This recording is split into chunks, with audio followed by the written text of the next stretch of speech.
This time on Roadkill, we give the ultimate middle finger to the guys who stole our mini truck. That's right, the Mazdarati is back, version 2.0, and this time, it's no ripoff.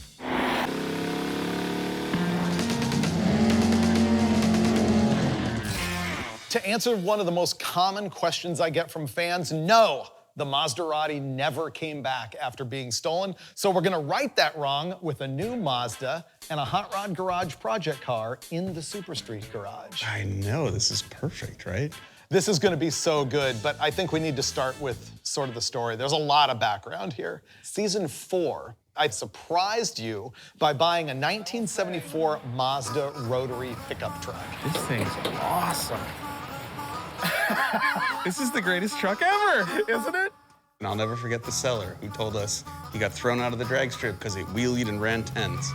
Neither of which it ever did, even when we had it. Exactly, and the reason he thought that that might be true is that that truck had an Oldsmobile 455 on an early Toronado transaxle in the bed. And so we drove the thing around. Remember, it overheated absolutely brutally? Yeah, we made our own ducts for the roof to duct down to the radiator, which totally worked. It did. It stopped overheating. Yeah. We auto-crossed it. Come on, baby. We drove it to the drag strip at Chandler, Arizona. We put a 180 shot of nitrous in it. Even with the 180 shot, it wouldn't go tense. It went 1120. Yeah. At kind of a big mile an hour. I think it ran like 120 something. Yeah, and it leaked out of every orifice on that pass. The transaxle, the engine, everything. All over the drag strip. And then it got stolen. Actually, our crew guys had it on a trailer in Blythe, California, and security cam footage shows the thing getting stolen off the trailer, and it never came home. No. Years later, I bought a '39 Ford two-door sedan, and we road tripped the thing through New Orleans, which was a lot of fun, and ended up in Texas, where we found this, the replacement Mazdarati. It is another, I think, 74. Maybe it's an earlier one, I'm not sure. There's something about the cab size difference in the different model years of these things. The last year of it had a longer cab. Right. Which I would have loved to have had because I never fit in the Mazdarati very well. But we sat around and bench raced in that episode about what kind of engine we wanted to put in the thing. And then the answer came actually from a leftover project car from the other Motor Trend show called Hot Rod Garage.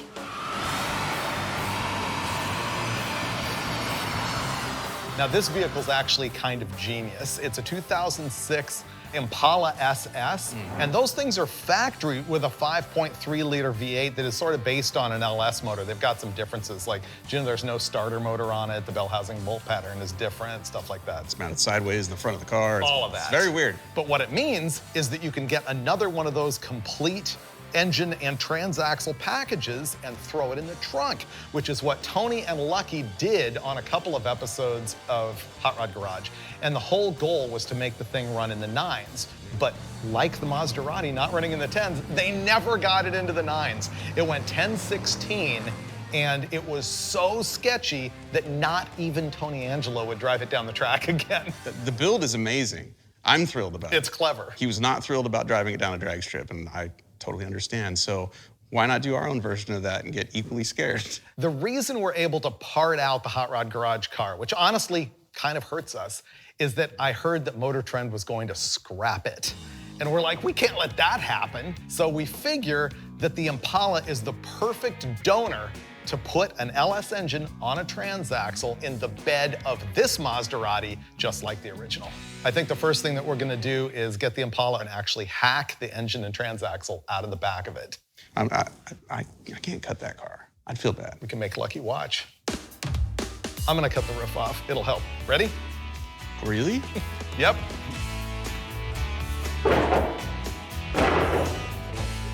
Both of us feel really bad about taking apart our buddy's project car, but its destiny is sealed. It's going to the junkyard. There we go. Now you can get a better look at what they've done here. I think the engine that's in the front is from a GXP. This one's actually from another Impala. This is the original engine those guys installed. The front one's been blown up, I think, 3 times. So, hacking. That Nice. usually works.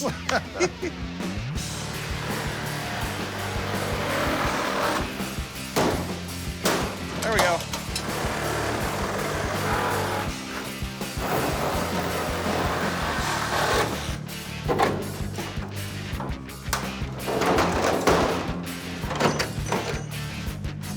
we go.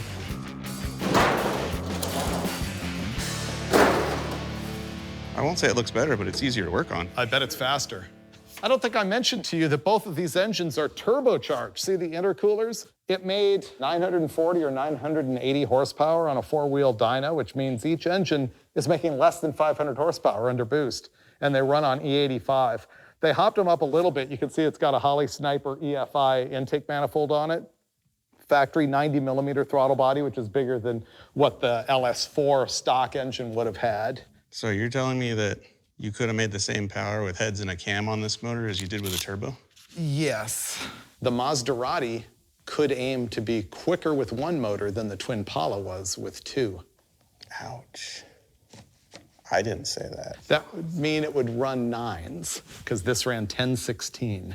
The great thing about this is if it blows up, it's not our fault. Right. This was used when we got it. Yeah, we can explain that. Could off. already be broken, Yeah. who knows? Yeah, but you know what? Hot Rod Garage never blows up LS engines, so. All right, ready? Yep.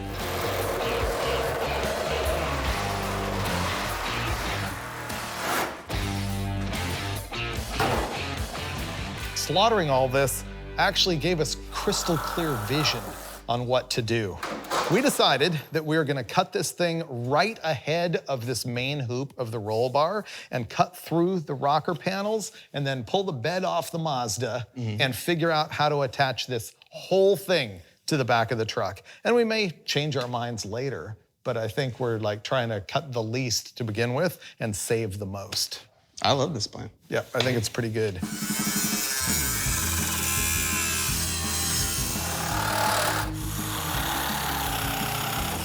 Here comes the last one.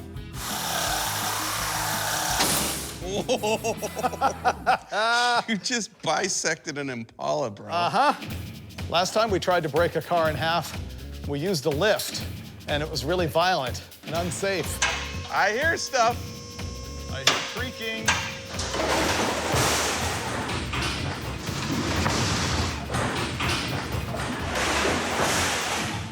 This is much better. Oh, it's starting to go now. Oh, wait. The air inlet tube is holding it together. Okay, that's loose.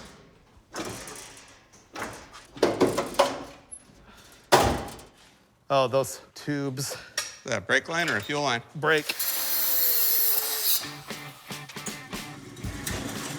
Hey, look at it roll.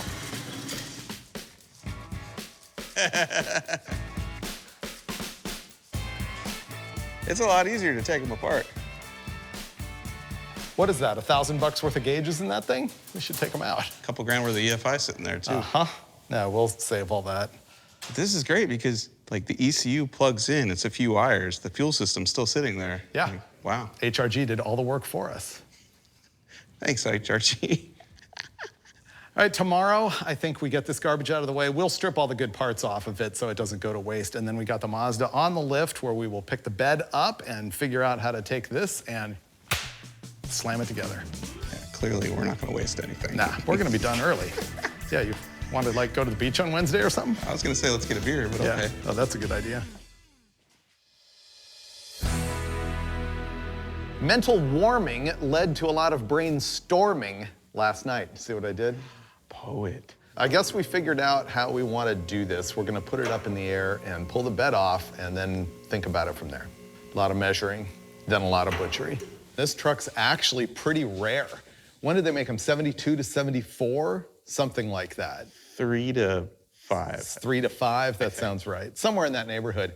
But it's a Mazda pickup that came with a rotary engine, and not all of them were that way. And the body style is actually different with the rotary. It's got the little fender flares. Yeah, Ford Courier guys are bummed because they don't have the flared bedside. I don't think they have the battery box either. This one didn't have an engine in it when we got it. Hit it just a little so I can... There, it's out. Great. I think this is the last one. Yeah. We think all the fasteners are off the bed, so we're gonna put it down on the ground and list some manpower. We're gonna have producer Taylor and apprentice Mason come in. Okay, great. All right. And down.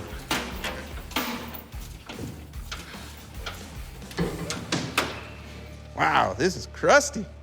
Now the fun part. We have the bed off, obviously, and we're going to roll the back half of the Twin Pala next to our not really rotary powered truck anymore and eyeball how do we make this fit that. We rolled this over just to sort of eyeball everything. I've got it lined up on the center line of the axle. It looks like it fits perfectly. We're gonna measure a bunch. Our plan is gonna be to just weld that right to here after we cut this frame off. And obviously it's gonna need a lot of triangulation to work. This is basically outside of the tube. The outside of the tube is 56. Yeah. And outside of this frame is like 44. Yeah. The roll bar just barely fits in the bed, right? Yeah, it's just inside of the bed rail by like 3/4 of an inch. Okay. How are we gonna weld it all in and triangulate it and make it stay there?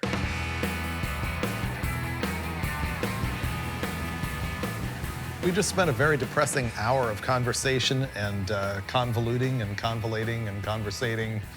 And we're not gonna be able to attach the back half of the Twin Pala to the back half of the Mazdarati. How come?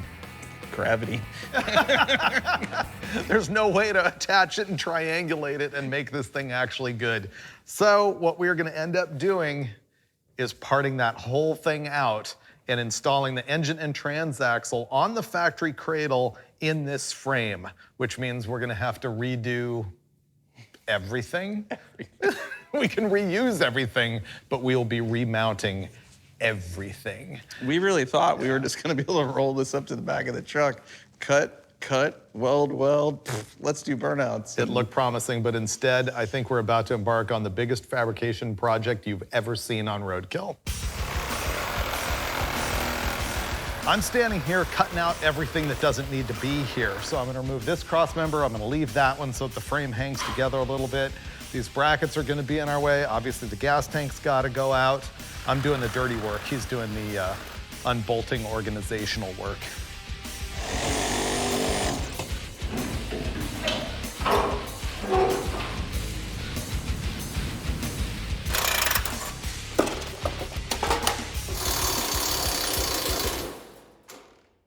Cool. That's off. Okay. All this good fab work gone. It is a nice piece. And we have liberated the parts that we actually need. This is an LS4, it's a 5.3 aluminum head engine, and those guys left the stock cam in it, sniper intake, 90mm throttle body, headers and stuff. The transmission is actually transaxle and brand new gear star unit, but now we have to figure out how to get all of this under the Mazda. We're revolutionaries. Beat it.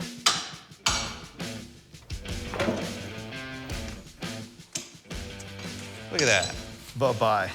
Now all I gotta do is slide that under this. Car will build itself.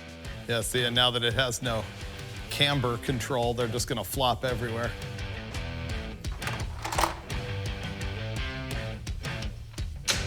All right. Ready? Yes, let's go. It's working. Oh, this is exciting. How's that? Let's lower it down. It's probably fine where it is. Just tack it. We freed the whole engine and transaxle and factory Impala cradle out of the Twin Pala roll cage. And now we've got it actually underneath the Mazda, and you know, it's that moment where you have hope because it looks kind of cool. Well, this is our lose the shop moment. Here's where we're at. The truck isn't at ride height. In fact, it's pretty far above where ride height should be. Although the tires are touching the ground, there's no engine, there's no weight in the front end of this. Ideally, this truck should sit probably another 2 inches lower.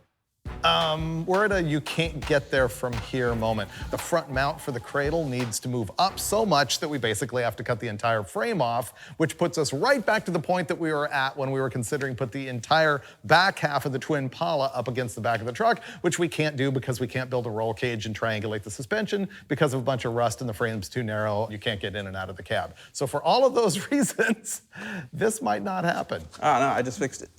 Hey, Mike just fixed it. Let's just cut the mounts off and make new ones. And on the aluminum cradle, Yeah, these don't have to be where they're at. now we're talking about modifying the aluminum cradle. Stay tuned. It's a new day, which means we have new opportunities for solutions to our problems. The truck is a mini truck.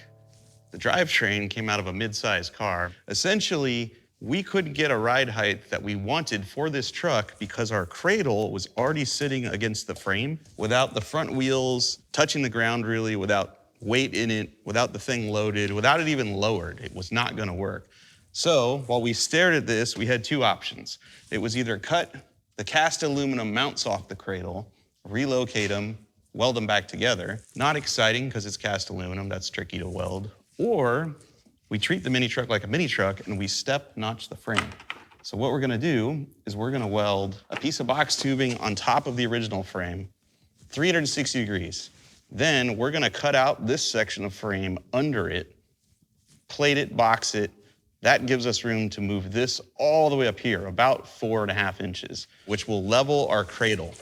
Now, is it ideal? No. These wheels stick outside the bedsides anyway, so we really can't lower the truck too much right now. So for us, this is an excellent solution to the problem, and it allows us to move forward, because once this is mounted, then we can mount the back of the cradle, then we can start figuring out how to make it run again, and hopefully do burnouts. Step one, take this, transfer it to metal, cut the metal, put the metal here, weld it together.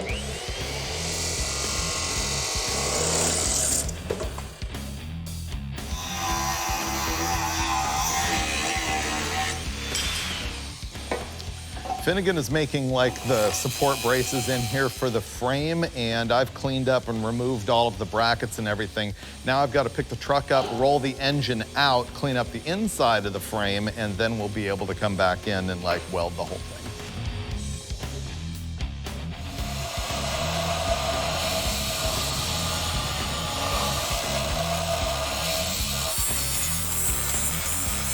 Okay, these are our frame gussets. We are about to MIG weld these to the top of the original frame section, and once this is fully welded and capped, we'll go back underneath and cut out all the material we need to remove so that we can then mount our cradle level.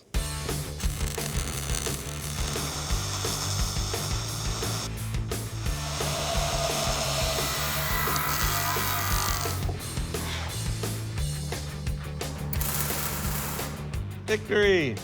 We're done with our like weapons grade reinforcement here, and next we had to figure out where we're going to hack so that we can take this engine cradle and move it as high as we can in the frame so we can get the truck as low as we can. And so Mike just measured it out and drew these cut lines right here, and I think we're gonna pick it up, roll the engine back out, and then I will hack that. Yeah, buddy.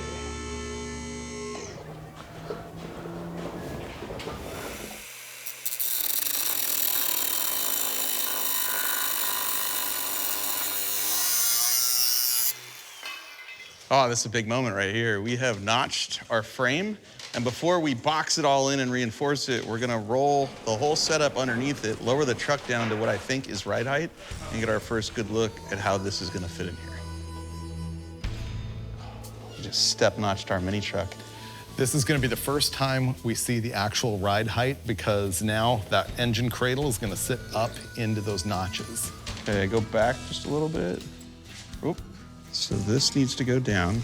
Okay, I'm gonna go down. Yep. Ready? Mm-hmm. It's about there. All right, down now more. I can lower the truck more. Yep. Yes. That's what we need. Much happier. Yep. We got it much lower in the back with that notch. This is actually starting to be something. This is exciting. Yeah. This worked. It's way better. Man. Like, make sure we have the wheels centered on the chassis where it's supposed to be. Yep. We could just draw a line here, weld the tube in, and then bolt it. Right now, I think we could measure from some reference point on the frame back to the center of the bolt hole and make sure it's the same on both sides.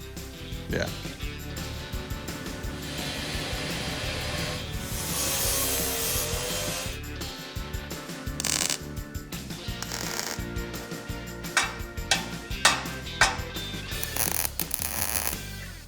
Oh man, it's been some long days, but this is a moment of victory. We finally got these notches in the frame, boxed them in. We got our ride height where we want. We're gonna split. I think we're mounting the engine tomorrow. This is gonna be cool because it's gonna be under the bed rail. Yeah. Like, no one's gonna wanna steal our truck because you're not gonna see headers sticking out, you know? Unless we lose our mind and mount the turbos up here someday, nobody will know. In tribute to the original Mazdarati. Yeah, I love that you suggested. Now I don't have to talk you into it. That's Right. great. I'm gonna go home and sleep. This morning we've got the engine back out of the truck. We gotta make this whole thing square in the truck this way and even side to side. So it's essentially a 40-inch bolt spread from front to back, and then the center line of our lower ball joint is 13 5/8. Our already marked center line of our wheel wells Yep. and go forward 26 6 3/8. That's where we put our holes, and then we just have to measure the width here between those two front ones. Okay, you're on the dot. I am on the dot.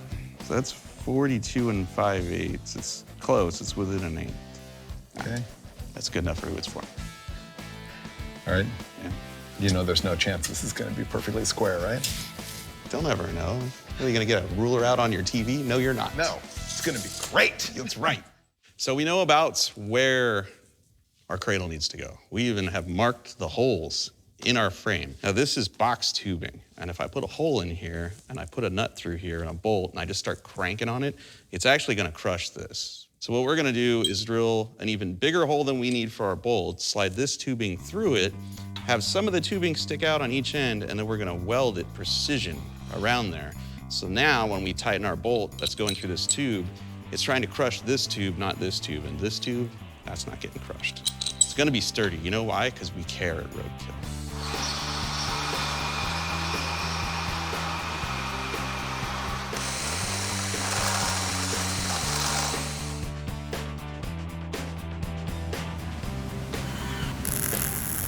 We cut these notches for that cradle large enough that we decided we could go back in there and triangulate this and make it all stronger. Okay, we are close. We can now put our bolts in to guide us. Okay, now you can jack it up. There you go, keep going. Oh yeah, plenty of all thread. Okay, we're there. We can do nuts and washers on this side. We're attaching this with all thread right now, just sort of temporarily. And we've got grade 8 bolts on order. Yeah, now we can go down and then figure out where we want to make the rear cross member. Pallet jack gone for the last time. Great. All right, I'm gonna go cut up the twin Pala cage and bring it in here and see if it's actually gonna work. If it does, it's gonna save us a ton of time. Yeah. Sawzall. This is the structure out of the back of the twin Pala. Here's my thought process. If we can take advantage of the fabrication that they've already done, then it establishes the pickup points here for that engine cradle, and also, maybe more importantly, where the struts attach. Now, if they had the struts attached in the wrong place and that's why they had really bad handling problems, then we will also have really bad handling problems. But don't tell Finnegan that right now. Ready? Dude, if this works, this is gonna be so cool. It's gonna save a lot of time. Oh, dude. It's gonna work. We have to shorten this bar, which we can then weld to this angle right there, and then it's gonna attach. Well, the only problem with that is this is real close to the angle it needs to be at. Well, even if this down bar doesn't work, all of that works. Yeah, this gives us whatever, you know, crazy alignment they had in the back of their car, Right. which either works or doesn't. So I say we slowly trim this until that matches. I'm all about doing things slowly. What we're gonna attempt to do is land these original bars on the top of our frame and weld it up. In the back right now, we've got a little bit of angle going on to the mount, so we need to set that down, and that'll happen if this bar moves down. So I'm gonna try and trim it right here on both sides.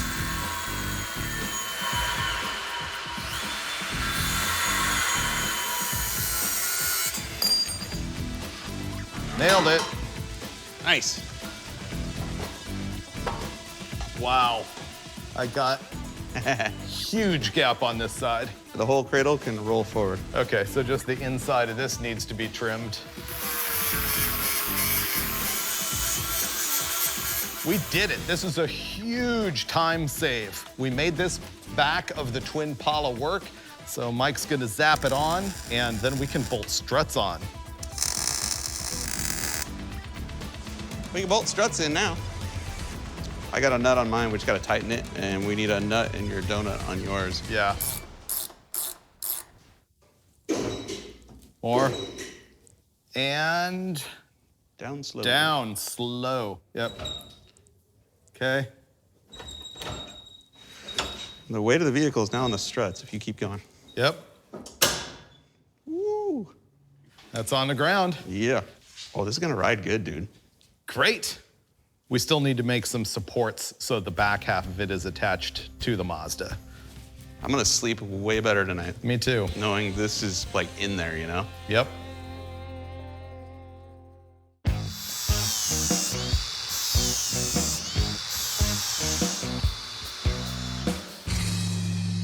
I don't know what day it is, but yesterday went really good. We got our drivetrain pretty well locked in place, except for some critical bracing. Right now, I'm gonna make tubes that'll be fish mouth on both ends to connect this factory cross member down to the one that the guys at Hot Rod Garage made.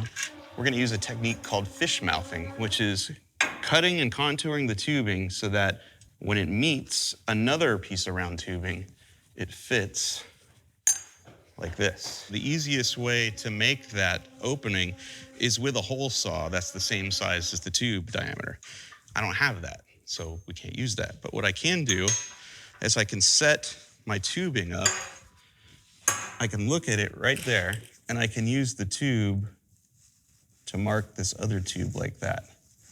Once I've marked it like that, then all I gotta do, grind the contour. And once you've ground the contour, which is what I did here, these two things fit together like butter.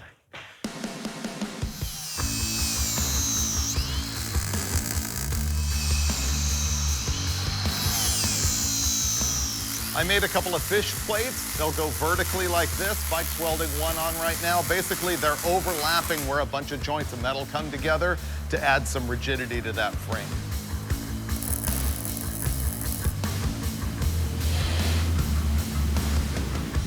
The Impala has a factory motor mount that goes right here and attaches to the firewall or something like that. And Hot Rod Garage had made one, but it was too short for our application. So I took theirs, cut it in half, and then we got a sleeve, a piece of tubing that fits fairly nicely over their unit right there, and we're gonna use that to extend this piece. When you do that, it's a good idea to drill holes in it like that so that you can do what's called rosette welds in there. And you'll notice that I put one end here, and then the other end is 90 degrees out. I don't know why, it just seems like the strong thing to do.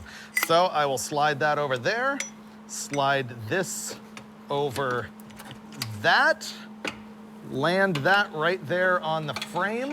It's ready to tack. There we go.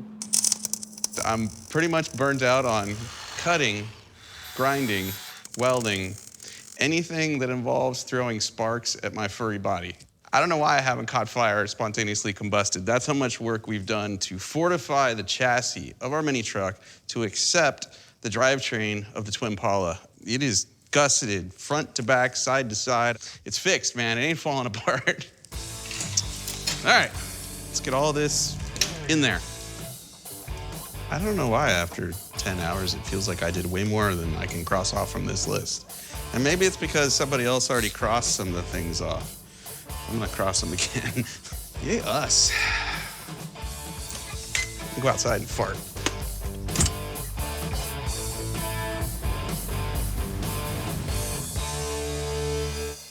Hi there, day 6. He's finally got the bracing done so that when it's torque steering really badly, at least the engine's not flopping around. Not gonna fall out. Yeah. I'm gonna fiddle around with stuff out here, and you're gonna do the Shifter. drift handle and shifter. Yeah. Perfect. Ha. I win. This is not the right way to do this, but it's done. And like it never happened. Boom. And it moved it away so we can put our cable through probably right about here, gaining us a few precious inches. You gotta be flexible and creative. Our Mazda has a braking system that apparently you can't buy any parts for. We found Duralast brake pads, but everything else is nothing. And we wanna drive this thing fast. So here was the solution. Finnegan came up with this, it was great. We're gonna put a drift handle in it. And for the time being, all we're gonna have is rear brakes. So I have to mount this thing in here, put this master cylinder on there. We're gonna plumb it with soft line the whole way, which you're not really supposed to do. All right, let me put this together. I'm doing this and the shifter because I went as far as I could on the EFI wiring, and Finnegan snipped most of it out of the other vehicle, so he knows what wires go where and I don't.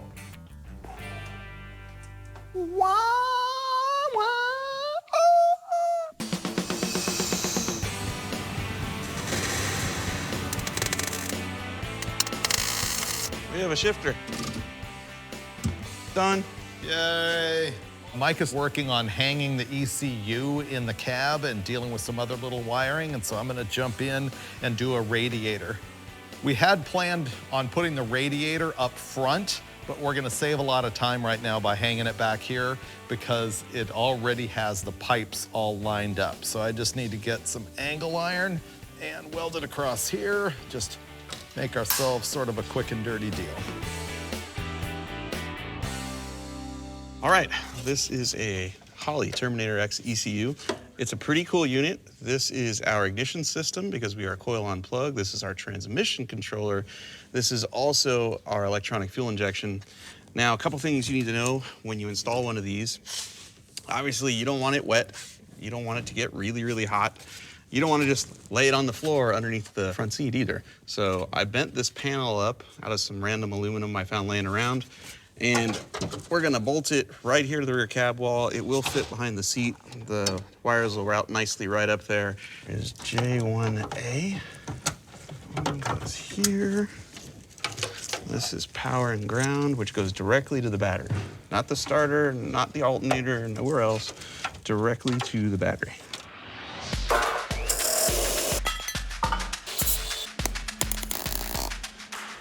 We've resorted to butchery as if that isn't what we've been doing all along. I just scabbed in a couple of pieces of angle iron right here. And if you think that's cheesy, wait for the next step. You know, a ratchet strap is really just a glorified zip tie. Oh man, this is gonna be good. 2 straps. That's how you know you care. Yeah.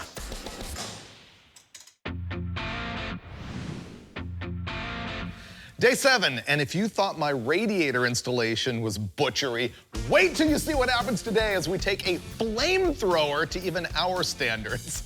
Our goal was just to do a burnout, and there's a lot of things we could do better, but that doesn't equal burnout. So ratchet straps everything now. Whatever it takes to get it out that door and spin the tires. That's pretty much what's gonna happen. I am going to somehow install the old fuel system, which, what is that, like a 3-gallon cell, maybe 5? That's 3. 3? It's only gonna get us through a burnout. I think you do need to put the weights on the front crossmember because we know from the original Mazdarati that it won't even steer inside the shop without weight on the nose. It's pushing. Ah! Whoa! So yeah, I'll start on the weights, so you do the fuel system. Then that just leaves the gas pedal and the battery. This is the key to having steering in your rear-engined mini truck. What I'm gonna do is take the bar that these would go on normally, sink it through the front crossmember where normally there'd be a motor, weld it in place and stack, I don't know, 3 or 4 of these and cross my fingers. That's the exact right amount of weight to allow us to steer and stop. Someday we'll have front brakes, not today.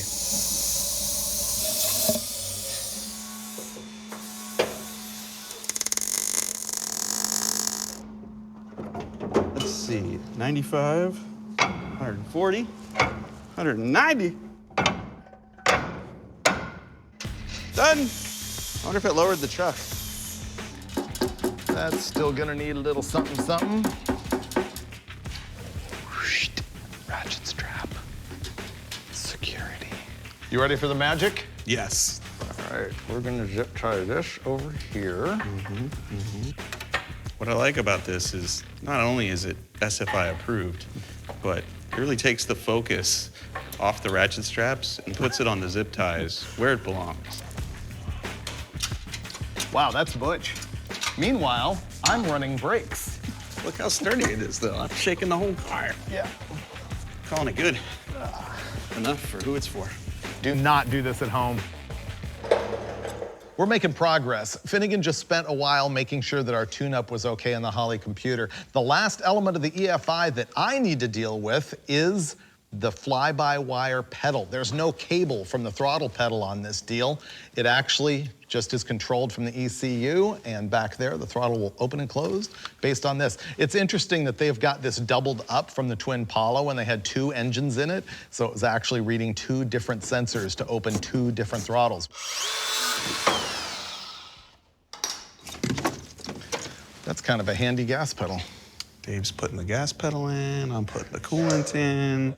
Getting close.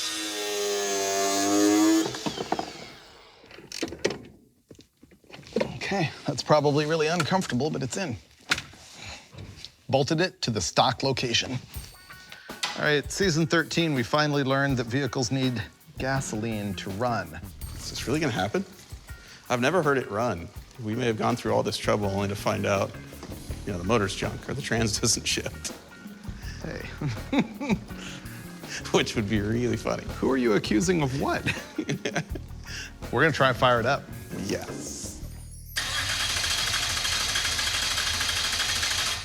Okay, leave the ignition on for me. Ignition's still on. Finnegan's gonna check the computer and see if we can see what's going on. USB link so we can see it live. Try it again. Oh. Does it show fuel pressure? It's telling me we don't have fuel pressure. Well, yeah, the pump's not running. Oh, wait. It helps when you ground it. Oh, I thought you did. I thought I did too. I think we're cool. Yep. Go for it. All right, back on and cranking. That wants to run. It runs! Up. Something didn't like it. Right to the wood, Dulcich. Of course. Okay, fire it up again. You gotta let it warm up. We made it run. This thing was on an E85 tune-up, and E85 requires a lot more fuel than gas, so... We took like 50% of the fuel out of the base fuel map. Bingo, and it runs way better. Yeah. We think it's actually good enough to drive at this point. We're gonna bleed the brakes, I think tomorrow. Burnouts. Drink. Drink. Okay, Okay. up. Now open it, It's opened. and down, and Ooh, holding, There we go. Closed. and up. Open. Hey, yesterday I promised everybody that it would run late today. You did? Yeah, Oh, high five. yeah, Nice. first time ever. All right. Lived up. Yeah. We're not necessarily proud, but we're done. When you say it out loud, I mean, you're right, yeah. We'll make it way better next time. Ready to go do burnouts? Yeah.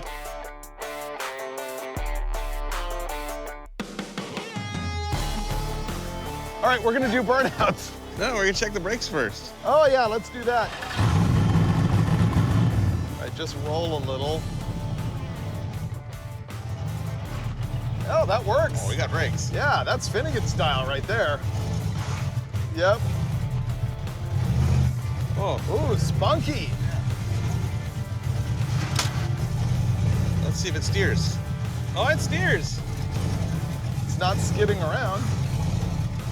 All right, I'm gonna chalk the front wheels and we'll try a burnout. So far, the brake works, steering works, and it seems really peppy in just the tiny bit that we hit it.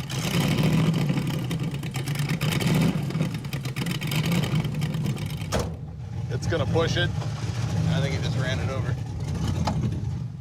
Are you willing to do just to mash it and go? Yeah. Okay, I don't know if let's it'll do do that. anything,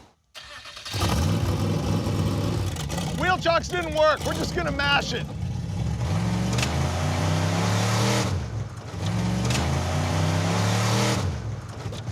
I can't tell what happened there. It didn't squat. but yeah, it hooks really well. Right. All right. You try it again? Yep.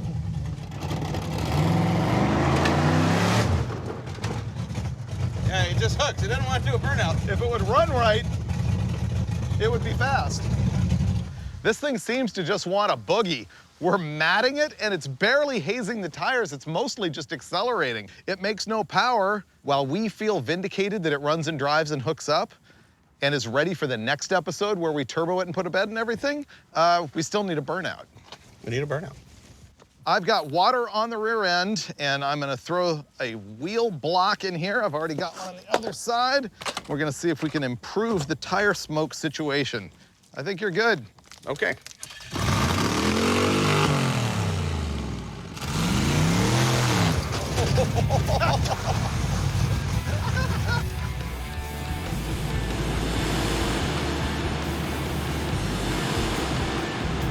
Well, that's a little tire smoke. Still a lot of traction. This thing's gonna run 10s no problem. It's got way too much traction. It does. This thing hooks.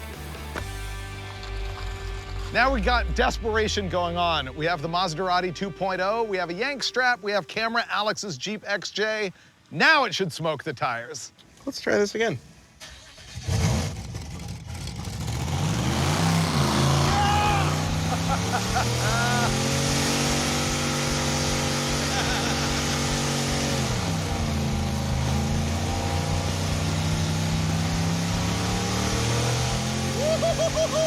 Yeah, we got tire smoke, baby.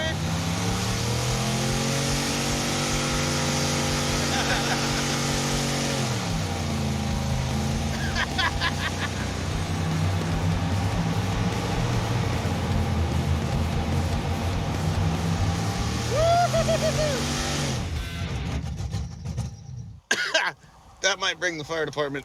Mazdarati 2.0! We had to go to great lengths to smoke the tires. That was great. Rubber on the roof, on the ground, not on the tires, all over the engine. We made slicks. Yes. This is great. It really is good. Wow.